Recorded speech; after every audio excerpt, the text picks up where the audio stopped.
Nung nalaman nilang ako ang magdodonate ng kidney sa asawa ko, ang daming taong nag-discourage sa akin. May mga nagsabi, "Sigurado ka ba? Bata ka pa." May mga nagsabi ring, "Paano kung ikaw naman ang magkasakit balang araw?" At meron ding nagsabi,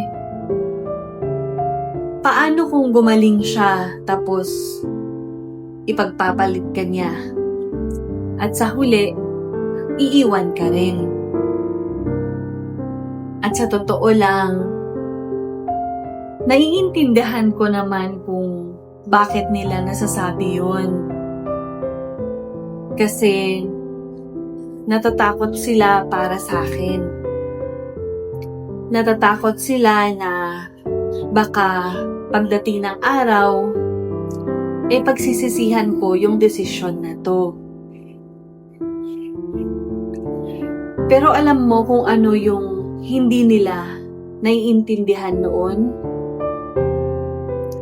Yung kapag mahal mo kasi ang isang tao, hindi mo talaga maiisip kung ano yung mangyayari o mawawala sa'yo.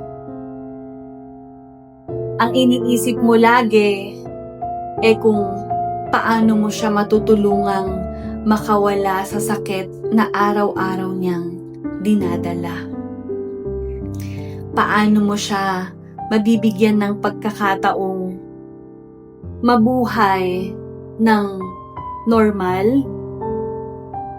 At paano mo siya makakasama ng mas matagal pa?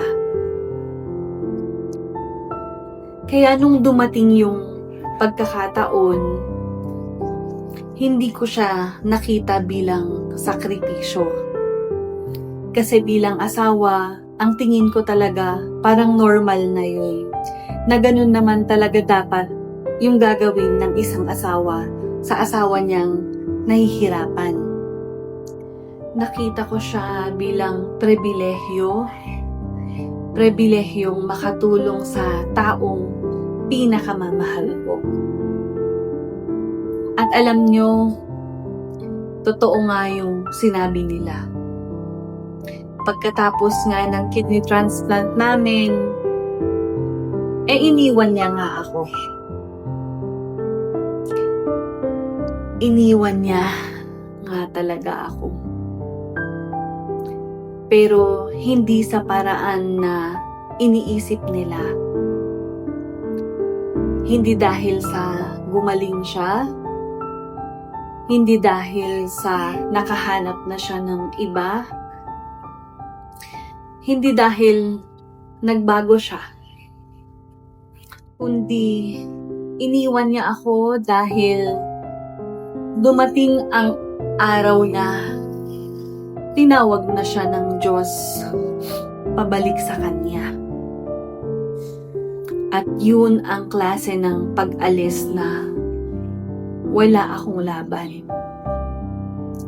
Yung kahit anong dasal ko, kahit ilang beses akong lumuhod at makiusap sa Diyos, hindi ko na siya maibabalik pa. At kung may magtatanong sa akin ngayon kung sulit ba ang lahat ng pinagdaanan namin, hindi ko kailangang isipin ang sagot. Dahil para sa akin, sapat na yun. Dahil hindi man namin nabago ang magiging haba ng buhay niya, nabigyan namin siya ng pagkakataong mabuhay muli ng malaya sa hirap na dulot ng dialysis. At habang buhay, na ipagpapasalamat ko yun.